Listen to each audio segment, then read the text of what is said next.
విజయనగరం జిల్లా వైసీపీ జిల్లా అధ్యక్షులు మజ్జి శ్రీనివాసరావు తిరుపతి లడ్డు కల్తీ అంశంపై కూటమి ప్రభుత్వంపై తీవ్ర స్థాయిలో విమర్శలు గుప్పించారు.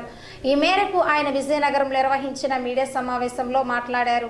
చంద్రబాబు నాయుడు అధికారంలోకి వచ్చిన రోజు నుంచే తిరుపతి వెంకటేశ్వర స్వామి లడ్డూలో కల్తీ జరిగిందంటూ నిరాధార ఆరోపణలు చేస్తున్నారని మజ్జి శ్రీనివాసరావు మండిపడ్డారు. లడ్డూలో జంతు కొవ్వుతో తయారైన నూనె వాడారంటూ ప్రచారం చేశారని గుర్తు చేశారు.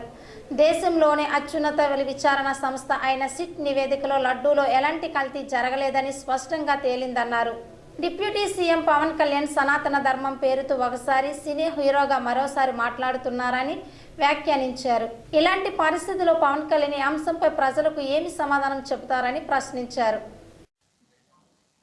ఈ దేశంలోనే కాదు, ఈ ప్రపంచంలోనే ఆ కలియుగ వెంకటేశ్వర స్వామికి ఉన్న ప్రతిష్ట లేదు, ఆయన పట్ల భక్తులకున్న మనోభావాలను దృష్టిలో పెట్టుకొని వారు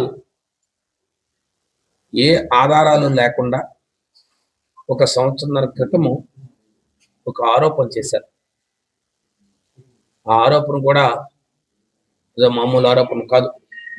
కోట్లాది మంది భక్తుల తాలూకా మనోభావాల్ని, ఈ రాష్ట్ర ప్రజల తాలూకా మనోభావాల్ని దృష్టిలో పెట్టుకొని వారి మనోభావాలు దెబ్బతీసే విధంగా తిరుపతి దేవస్థానంలో ప్రసాదంగా ఇచ్చే లడ్డూలో ఒక జంతు కొవ్వులు కలిసాయని, లేదు పంది కొవ్వు ఆయిల్ కలిసిందని వారు ఆరోపణలు చేశారు. వారి రాష్ట్రాన్ని ముఖ్యమంత్రి, ఒక ముఖ్యమంత్రి స్థానంలో ఉన్న వ్యక్తి కేవలం ఎటువంటి ఆధారాలు లేకుండా ఒక నిరాధారమైన ఆరోపణలు వారు ఆనాడు చేశారు.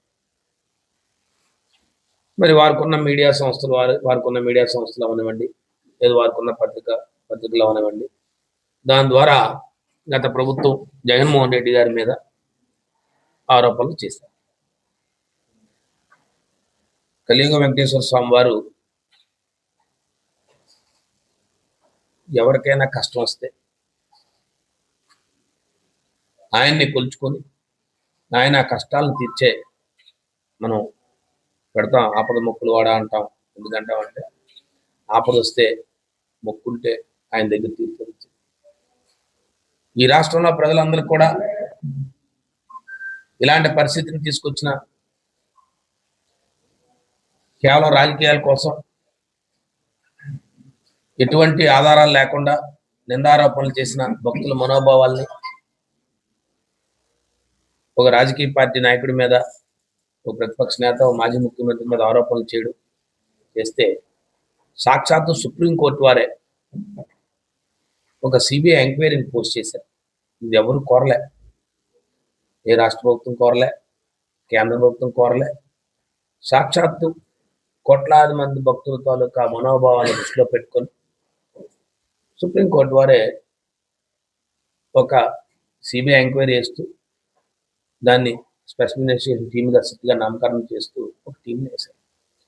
దాంట్లో రాష్ట్రంలో ఉన్న పోలీస్ అధికారులు కూడా దాంట్లో వేశారు, 2 అధికారులు కూడా వేశారు. దాంతోపాటు మీరు ఎవరైతే ప్రక్షాళన చేస్తామనో లేకపోతే ఇంకొకటో చెప్పిన అధికారులందరూ మీ ప్రభుత్వంలో, ఈ ప్రభుత్వంలో మీరేసిన ఈవోలు, మీరేసిన డిప్యూటీ ఈవోలు, మీరేసిన అధికారులు అందరూ, ఇప్పుడున్న చైర్మన్, ఇప్పుడున్న బోర్డు అంతా మీ తాలూకా మనుషులే, మీ అధికారంతో వేసిన వారే. ఈ దేశంలోని అత్యున్నతమైన ల్యాబ్ అయిన ఎన్డీఆర్ఐ కానీ ఎన్డీడీబీ ల్యాబ్స్ కూడా కోట్ చేస్తూ సిట్ సిబిఐ ఛార్జ్షీట్ ఫైల్ చేసింది. ఇంతమంది అధికారులని విచారణ జరిపారు. మీరు ఈ రాష్ట్రంలో ఉన్న పోలీస్ వ్యవస్థలో ఉన్న అధికారుల్ని మీరు ఎవరైతే రిప్రజెంట్ చేశారో, మీరు ఎవరైతే ఒక 2 అధికారులు ఇవ్వండి అని చెప్పి సిబిఐని కోరితే సుప్రీంకోర్టు ఆదేశాల మేరకు మీరు ఒక 2 అధికారులు ఇచ్చారు. వీళ్ళందరూ కలిపి పూర్తి స్థాయిలో విచారణ జరిపి ఒక సంవత్సర కాలంగా విచారణ చేసి వాళ్ళు ఛార్జ్షీట్ ఫైల్ చేశారు. ఆ ఛార్జ్షీట్లో ఎక్కడా కూడా, ఎందుకంటే వెంకటేశ్వర స్వామి మహిమది. వారు వచ్చి ఛార్జ్షీట్ ఫైల్లో ఎలాంటి జంతు కొవ్వు కానీ, ఎలాంటి పంది కొవ్వు కానీ, లేదంటే ఎలాంటి జంతువుల నుంచి వచ్చే యానిమల్ ఫ్యాట్ కానీ ఏది కానీ ఎలాంటిది కూడా కలవలేదు. చాలా స్పష్టంగా సిపిఐ ఛార్జ్షీట్ దాఖలు చేసింది. అధికారుల మీద చర్యలు తీసుకోండి అని చెప్పింది. అయితే ఏం జరిగింది? దాని మీద ఈ ఛార్జ్షీట్ చదివిన తర్వాత మరి ముఖ్యంగా ఈ దేశంలో ఉన్నా కానీ, రాష్ట్రంలో ఉన్న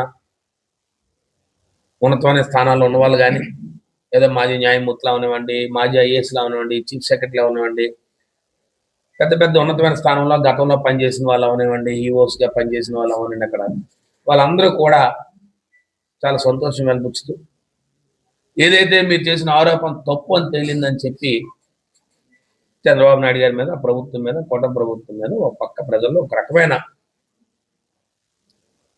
వ్యతిరేకత ఏర్పడింది. ఎంత మహాప్రతిష్ట, మనం అది మహాప్రసాదంగా భావిస్తాం. అదేదో తిరుపతి లడ్డు అంటే మనం ఏదో ప్రసాదంగా కాదు, అది మహాప్రసాదంగా, దాని పట్ల మనకున్న విశిష్టత అలాంటిది అని వారు వచ్చి ఖచ్చితంగా వారు వచ్చే దాని మీద ఉన్న ప్రతి ఒక్క ప్రజల్లో విపరీతమైన ఈ ప్రభుత్వం మీద ఆగ్రహం అనిపించింది. అయితే దాని మీద కూటమిలో ప్రధానమైన ఉప ముఖ్యమంత్రి గారు అయితే మేమేమైనా గత ముఖ్యమంత్రి గారు కలిపారని మేము చెప్పామా?